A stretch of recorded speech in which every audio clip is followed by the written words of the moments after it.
Let me introduce us. My name is Maggie Kulyk. I'm the CEO and founder of Chicory Wealth. Today is May 21st, Tuesday, May 21st, 2024. And we have the distinct pleasure of having with us Helen Butler of the People's Coalition of Georgia.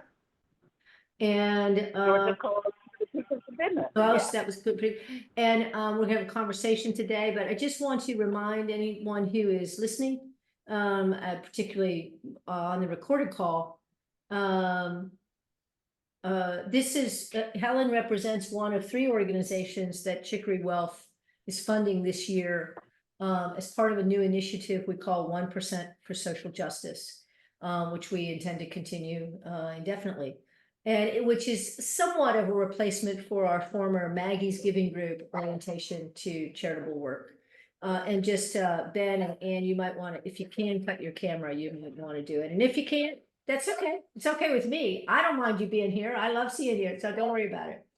I actually think it's okay. I don't think they'll show up. I think it's okay, man. Yeah, it's fine. It's just fine. So 1% for Social Justice was we decided to sort of freshen up what we've been doing from a giving standpoint as an organization. And so we're pledging to give 1% of our annual revenue, top line revenue. And this year, what we're giving is based on our 12/31 final prior year top line revenue. And we'll do that every year. And we wanted to focus on organizations that were very involved in election protection, getting out the vote in this very critical election year for us as a country, maybe historically critical. I don't know if that's an overstatement or an understatement. We'll hear what Helen has to say about that in a minute. And we're inviting our clients to join us in this effort to support these three organizations. Last month, we talked to Latasha Brown, Black Voters Matter. That webinar is also recorded and on our webpage if any of you want to go check that out if you haven't had a chance yet. We will have our annual client get together in the fall for those of our clients who do live in the Atlanta area. And we're inviting anyone who wants to come from our three organizations that we're supporting to show up there too, to give everyone an opportunity to support them. And that'll be at the end of September 28th. So with that, let me turn to Helen again. Helen, welcome. And thank you very much for taking the time to be with us this morning. And I'd just like to start by asking a little bit about you and how you got into this work that you're doing, and then give you a chance to speak to the illustrious history of your organization. I know it has quite a long history. So please go ahead, take the floor. And you need to unmute me. I think I can hear you. We're hearing you. We're hearing you. You can hear me on the phone. Okay. All right, good. Thank you so much, and I'm glad to be with you all today. As you know, today is election day, so we are actually in the throes of doing election protection today. A little bit about me. I guess I'm a native Georgian. I'm from a small city called Buckhead, Georgia, in Morgan County. I grew up in Georgia. I've only lived outside of Georgia when I worked for General Motors, and I was in their corporate office in Warren, Michigan. Came back to Georgia, and I've been here ever since. I'm a graduate of the University of Georgia. In fact, I was one of the first 100 that graduated attended the University of Georgia after Charlene and Hamilton integrated the UGA. Wow. And so I was there, I guess you could say. We did a lot of organizing when we were on campus because we formed our own student union. I was a charter member of my sorority, Delta Sigma Theta Sorority Incorporated, because we couldn't join those or other organizations on campus. After graduating, I also studied for a Master's of Public Administration at UGA. And when I graduated from there, I started work for General Motors in Doraville. So my original life was in corporate America. And as I stated, I also went from Doraville to Warren, Michigan to their central office. And then I came back to Georgia to work for a grocery chain and a wholesaler. So after my career with them, my brother was the state conference president of the NAACP, and he recruited me to work for the NAACP Voter Fund. It was, of course, a national initiative of the NAACP to really get people engaged in electoral work. And so getting voters registered to vote, educated, mobilized, and make sure that they had a say in who represented them. So I was the state director for the NAACP in Georgia.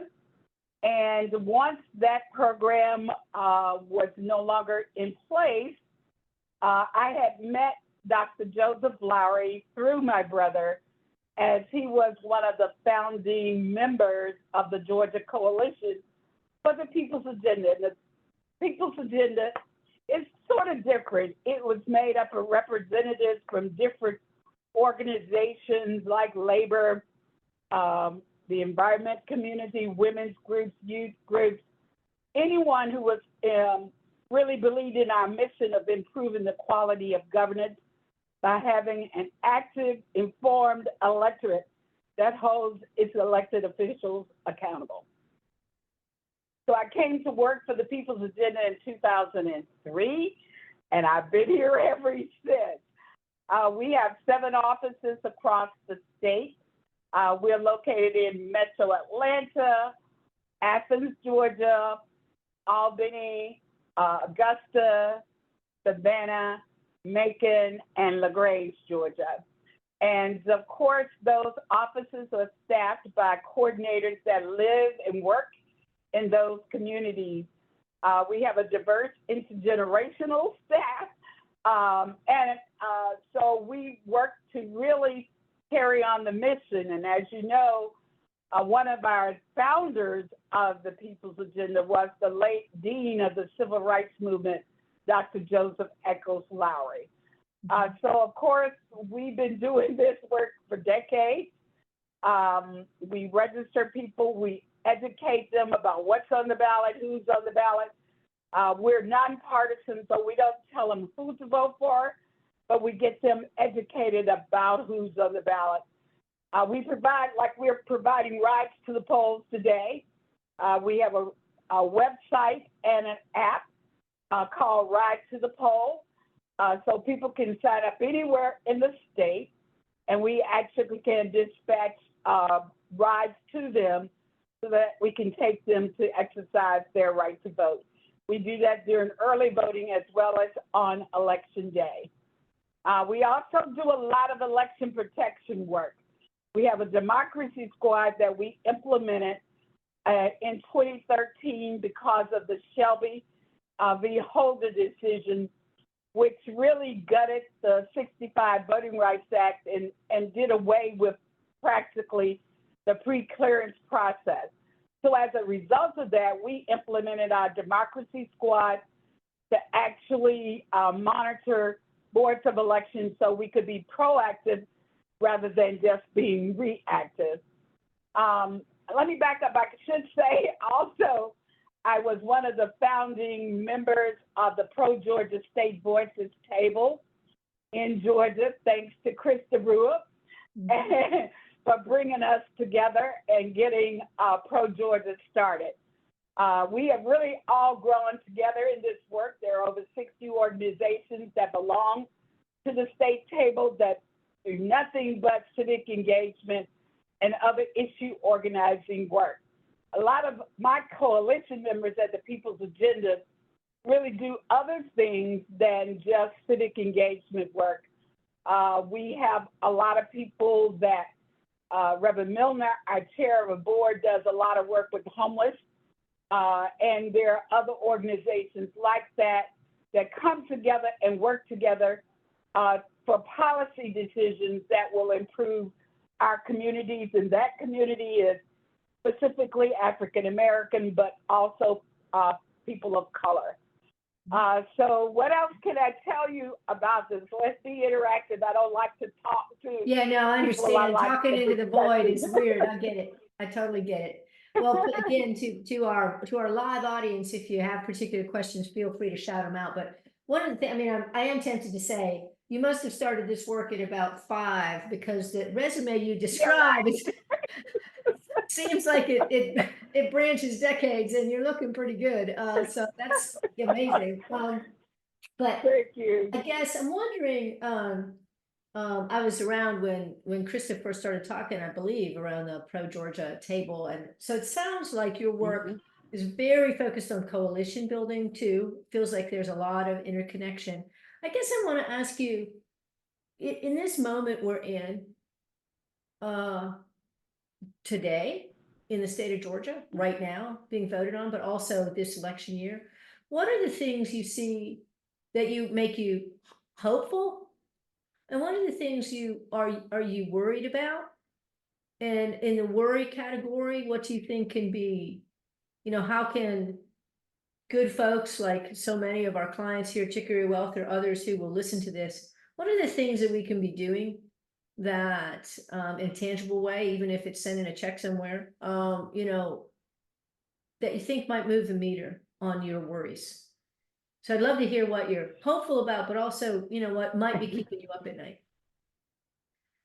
Well, I'm hopeful because we did a tour this election cycle, a bus tour that said our theme is mobilizing block by block.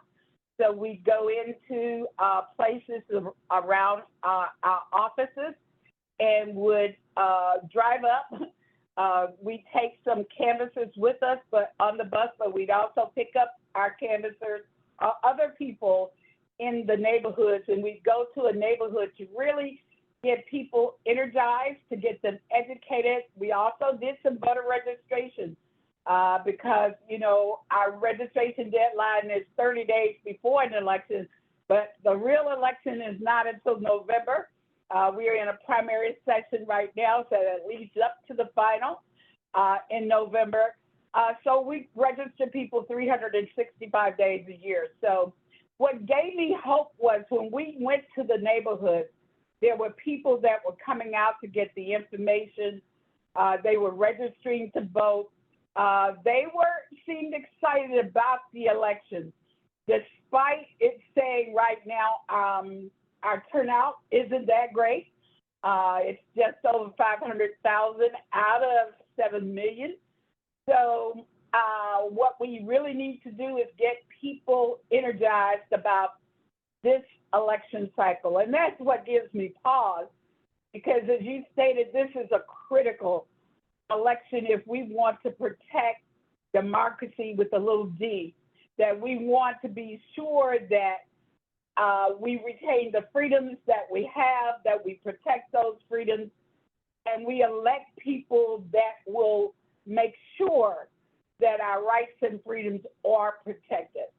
So to me, I am concerned about that. On the ballot here in Georgia, we have a Supreme Court justice. We have a Court of Appeals. We have Superior Courts. We have state courts. As you know, with the Civil Rights Movement, a lot of our protections were rooted in the legal system. And right now, those are being taken away. So to counter that, we need to have large turnout so that we can have more people deciding who should be our representatives and not letting a few make that decision for us. So that's what I'm afraid of. It's a low turnout, but I'm hopeful that in November, it will be much more robust than it is right now. Yeah. I am parts of a nonprofit that's, so I listen to debriefs on their view. There's a C3, there's a C4, and there is this worry that some communities are really feeling very low and aren't turning out as a consequence of that. And I guess I'm wondering, I'm hearing you say there's a little bit of sag, and I can conjecture as to why that is. But rather than me conjecturing as to why that is, I'd love to hear your take on sort of where particularly communities of color that you work with are in this, and sort of in a way emotionally, if I'm asking the right question. And because, you know, that narrative, when a narrative gets embedded, it can really influence everything. It's like, how do you, is there a narrative there, or is there a narrative that needs to be counteracted, or what's your, you follow what I'm asking? Yes. What I tried to do is try to be upbeat about everything, because I know a lot of times we talk about a lot of the bills that have been passed that try to suppress the vote. But I always tell people there are ways around those tactics or policies that they put in place that would sort of reduce turnout. For instance, like absentee balloting, where no longer can we as an organization pass out absentee ballot applications, not the ballots themselves, but just the applications, where they now have to have an ID. They have to have a wet signature. Those kinds of things are just barriers that are in place that weren't there in 2020 when we had COVID. When the Secretary of State mailed out 6 million absentee ballot applications or ballots so that people can actually turn them in, so that they did away with the drop boxes that were outside, that were secured, that had cameras to, video activity. But now they're all inside. They're all during advanced voting, early voting. They're no longer there on election day. If I want to drop off my absentee ballot, I got to go to the Board of Elections, that kind of thing. It's working around those kinds of issues that can really make a difference. For instance, we can go to a senior high rise again. We can put the Secretary of State's applications on our table. The senior can come and get it. They can fill it out themselves. We can have a printer if they need ID, if they don't have a Georgia driver's license or a Georgia state ID, and they have to provide one of the other 17 pieces of ID, they have to make copies of them. So we can have a printer there so they can make copies. We can show them how you take a picture of it to upload it so that it gets attached to your application. So it's things like that that are working around the system. Likewise, they weren't allowing us to provide water and food or snacks to people that stood in long lines in 2020 for 9 hours or 12 hours. So the idea now is you have to be 150 feet, but you still can pass out the water and the snacks before they go in to vote. So you just hand it to them 150 feet from the entrance. So there are ways around it. And so we try to educate people about how they can do this, how they can still be engaged and not worry about the barriers. That's one way of trying to get around the messaging. The other thing is that there's a lot of challenges that now it's made easier with the new legislation this year. One person can challenge as many people as they like. And we know last year, in the last election cycle, 30,000 people in Gwinnett County alone were challenged. But of course, they were left on the ballot because there were people left to be able, on the rolls rather, to be able to vote, because we were there speaking up on their behalf, as well as we were making sure through our phone banking, through our texting, to tell them what they needed to do if they're challenged. So it's helping to educate and to move around these barriers that are put in place just to minimize the amount of turnout that you have. Yeah. So those are the kinds of things that we try to do to help mitigate some of the barriers that are put in place. It's like whack-a-mole, you know, they keep, Yes. and then it's just like, you know, I just anecdotally, I moved to California about 8 years ago. I don't live there now. I'm back in Georgia, and proudly voting in Georgia. Georgia needs my vote a lot more than California does. When I first moved there, I was stunned. You know, they sent you you sign up to vote. They send you a booklet with a very detailed information about all the initiatives. They send you the ballot in the mail. They make it super easy to vote. You drop it in the post box. I said to my partner, it's almost as if they want you to vote here. What do you know? That's right. It's amazing. It's so crazy how much things change by state. Speaking of states, are you in collaboration or coordination with other states that have organizations like yours, or you got your hand? I know, I'm sure you have your hands full in Georgia, but I'm just wondering how you share information around these sorts of best practices where in other states, probably I'm conjecturing in the Southeast, they're having similar circumstances. Well, I also convene the Black Women's Roundtable, which is a national group that has organizations or chapters in other parts of a state, country. And so we actually come together and talk about things like that. We have regular meetings where we're all on there together. I work with a lot of the law firms because, as you know, as I said, the legal end of things was a way to really get remedy for us. So I work with a lot of legal groups that are nationally based, the Leadership Conference, the NAACP Legal Defense Fund, the Lawyers Committee for Civil Rights Under Law. There's a lot of national groups that also, like DFAD, that we work with as well, Transformative Justice Coalition. So I work with as many groups as I can, first to also learn what I can use in Georgia that works in other places, as well as giving what we make work in Georgia. So we do have that connectivity with other organizations, other coalitions that are not just in Georgia, but in other states. Yeah, that's fantastic.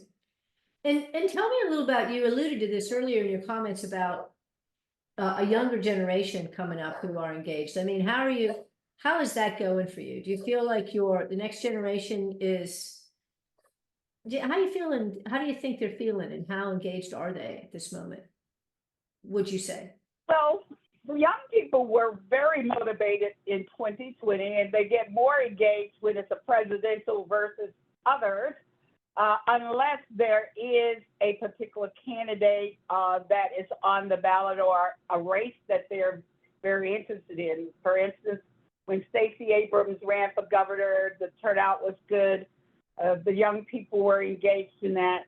They were engaged when the George Floyd situation happened or some of the criminal justice issues happened, that they get to the street.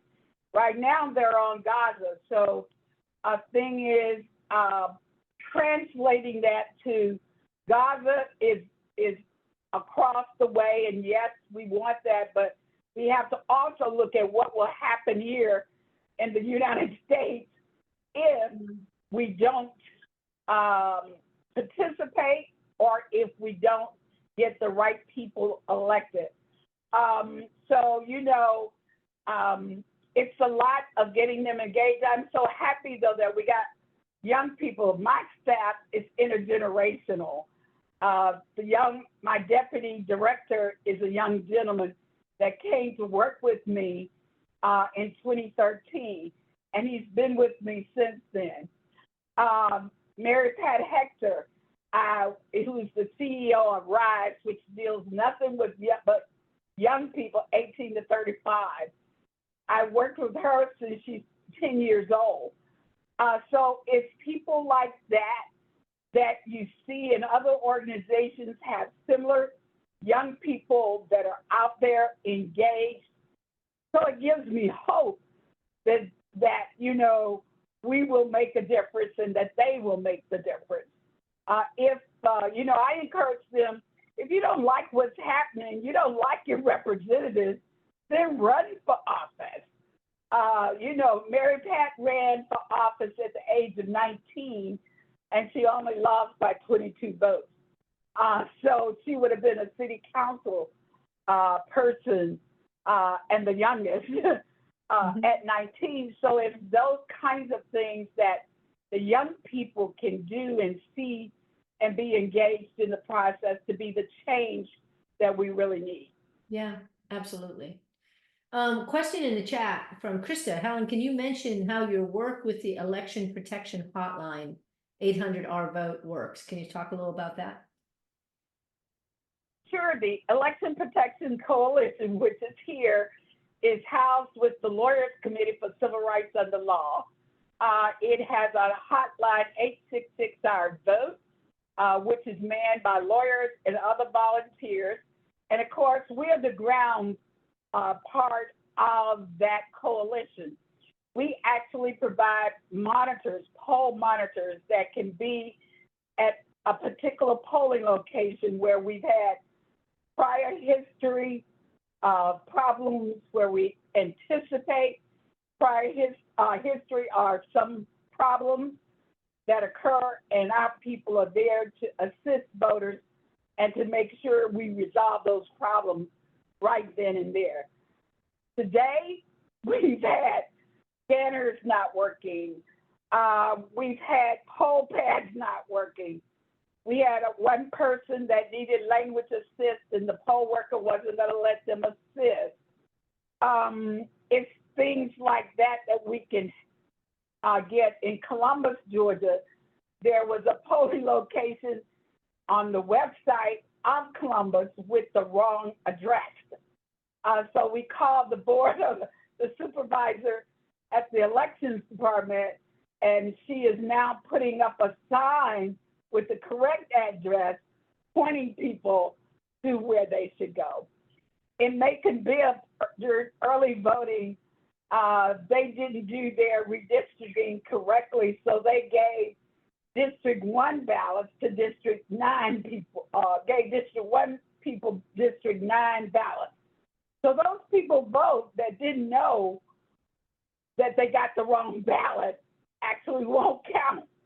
So what we've been doing is, I've been on the radio this morning, I was on the radio all week, telling people to print a sample ballot before you go, vote it, because you can take it in with you, you can make the choices, and you can also tell if they give you the card with the right ballot when you put it in the machine. So if it isn't the right one, you can stop, call the poll worker, and they will cancel that ballot, give you a new one with the right ballot, and then your votes will count. It's things like that our election protection team works on. Helping people to know that provisional ballots don't work like they used to in Georgia. Anytime you voted out of your polling location or out of your precinct, you could always ask for a provisional ballot and they give you one. And for the races that you were entitled to vote for, they would count. Now, if it's before 5 p.m., it will not count. So we're telling people you got to make sure you go to your right polling location. And if you can't get there, wait till 5 o'clock and then go get a provisional ballot. It's those kinds of things that people have to know to help them to be able to, work around some of these barriers that have been put in place. But the Election Protection Hotline has been here since 2000. When I was with the NAACP Voter Fund, that was my first foray into election protection with the Lawyers Committee then with the NAACP Voter Fund. So I've been working with them ever since. And again, Pro Georgia has what we call an election administration work group. I lead that group, and we work together to make sure our resources are deployed so we're not duplicating, so we can get the most coverage, because to cover all of these polling locations in 159 counties requires a lot of bodies. Yeah. Unfortunately, we can only cover 96 of the 159 counties with our election protection activities, so we're missing some, but we're trying to get the ones where we get the biggest bang for our buck. And that is making sure we have people that can go to polling locations. In fact, our monitors actually, we deploy them in a way that they cover at least 5 polling locations throughout the day. They don't just sit at one, they roll and make sure that they're doing it timely. They do a report for us because it tells us if they open on time, if they didn't open on time, how many machines are working, how many poll workers are there, and how diverse is their staff. So we want to know, is the signage properly? Is it close to a MARTA or public transit station where they can walk to, a voter can walk to their polling location? In rural Georgia, that doesn't work. In Lincoln County, you'd have to go about 30 miles to get to your polling location, some of the people would. So you'd have to provide rights to polls for them. So those are the kinds of things that we work on through our election protection group. So 159 counties, presumptively those counties have multiple polling places. Certainly the big counties have enormous, you know. Do you have a sense, I'm just curious, how many actual polling places there are in the state of Georgia? Ish? Oh, it's hard to guess because Fulton has about 200 polling locations. Yeah, like DeKalb would have about an equal amount. Gwinnett would probably have about an equal amount, all of the big counties. But then there are some counties that only have one polling location. Right. So it's several difficult. hundred. I think, yes, it's a couple of thousand, more than 2,000, I'm pretty sure. Oh, wow. So it sounds like part of your job too, I guess, would be training volunteers to support the work you're doing, right? How many volunteers do you ish? I'm not asking for except, but I mean, I'm just thinking you must deploy a number of folks, right? Yes, we train them, and we always train our volunteers before we send them out to know what the rules are so that they can really help voters. We don't want them to be there as a hindrance. We want them to know the rules. A lot of people come back or repeat people that volunteer with us. So we train them on what to do, what to look for, what the rules are, things that they may encounter. They have a tree, a calling tree to escalate. If, of course, they always call their captains. We assign captains to them. And those captains then escalated to others in the command centers. In other words, we have a command center today at King and Spalding that is housed with lawyers that are there ready to handle any legal situation we may have. Then we have a command center. One is located at Pro Georgia, and the other is here where our volunteers can come. They get information. We have food for them. And in my different offices, we also have command centers there too. So the people in the outlying area can have a similar kind of setup. So it's a daunting task sometimes because we have to look at which polling locations do we cover? The ones we covered in 2020 may not be the same that we need to cover in 2024, that kind of thing. Sure. Because in Macon, we probably need to be at all of them because of the situation with redistricting. They didn't notify voters. They just said if a voter comes in and asks, we'll give them the correct ballot. But we had our people at the early voting sites letting people know. We have people there today in Macon at those polling locations. So it just depends on the situation as to where we have people. And it is daunting to decide how do you,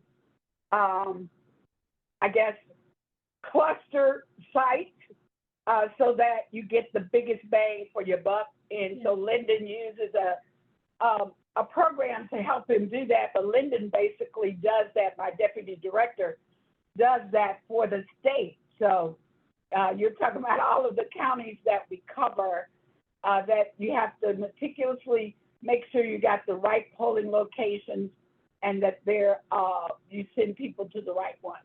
Yeah. So do you do regular volunteer trainings? Like, let's assume somebody on this call is listening and is like, wow, I'd like to be trained by these folks. How does that work if someone wants to volunteer to support your work? Yes, they can go to our website, thepeoplesagenda.org, and volunteer. There's a volunteer form. You sign up and tell us what you want to do with us, whether you want to go canvassing, whether you want to do phone banking, whether you want to do texting, whether you want to do election protection, whether you want to provide a ride to the poll, or you want to do some organizing with us. And based on that, we do schedule trainings. For instance, for our voter registration, everyone has to be trained before they go out to actually do voter registration. In fact, we do scenarios that they might encounter when they're out. Depends on whether they're at an event, whether they're at a site where they just have a clipboard and not necessarily a table. We bought them bags so that they can carry their clipboards, they can carry the material in, their pens, other literature that they may need. And when we have to have events, we have tents that they set up, tablecloths to put on to identify, and all of that with the materials and everything. So we make sure our people are trained before they go. And quite honestly, we want to make sure of that because a lot of organizations have been brought before the state election board for doing improper things, registration or on election during the election or voting period. So we want to make sure our people don't get caught up in that situation. They know what to do. And as a part of our election protection work, we notify all 159 counties with a letter to let them know our election protection team will be wearing this. They've been trained.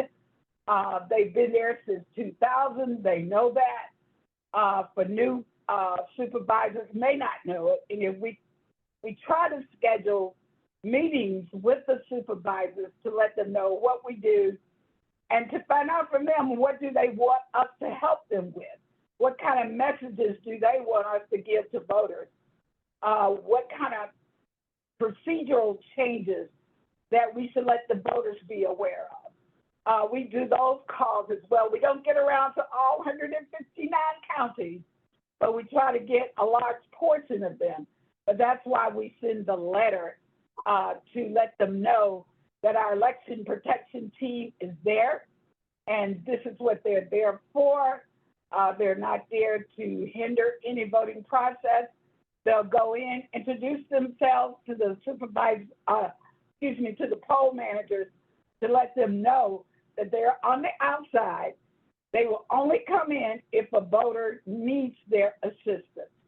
And so they know that we're there. Right. That's great.